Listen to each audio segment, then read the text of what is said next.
Ashley, Kira, and Shubi ng PBB. Let's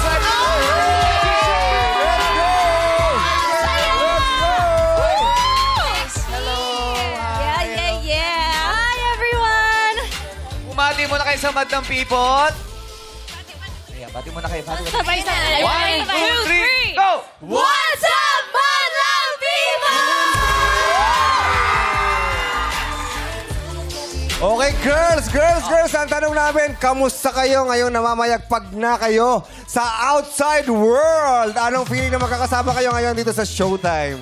Sobrang saya po. Pinag-uusapan lang po namin to nung nasa bahay kami.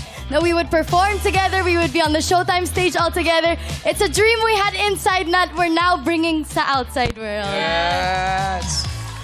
Yes po, I'm really grateful po sa lahat ng mga blessings. At syempre yung mga fans na nandito ngayon, thank you so much for being here.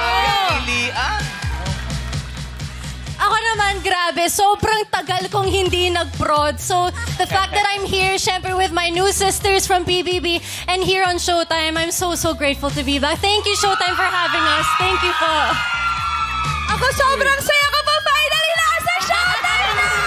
Kompleto ang mga fans mo dyan sa taas. Pero, bakit hindi kasama si Klang? Ayun na nga, nasa tiyate si Feeling ko Mom. talaga, Nung nalaman ni Ma'am na may sayaw, hindi niya na pinush. Nagkasakit na siya.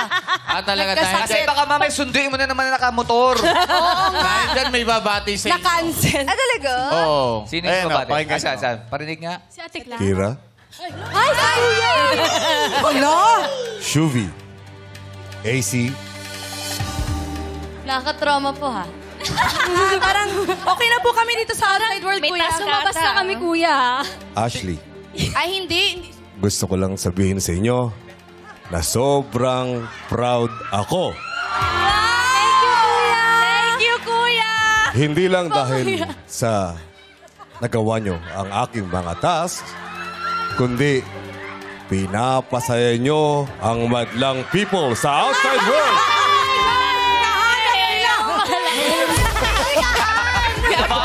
May cat's eye! Alam mo ba't kayo kinabahapan? Bakit? Kasi kala nga may eviction ngayon. Na-miss nyo ba yung boses ni Kuya?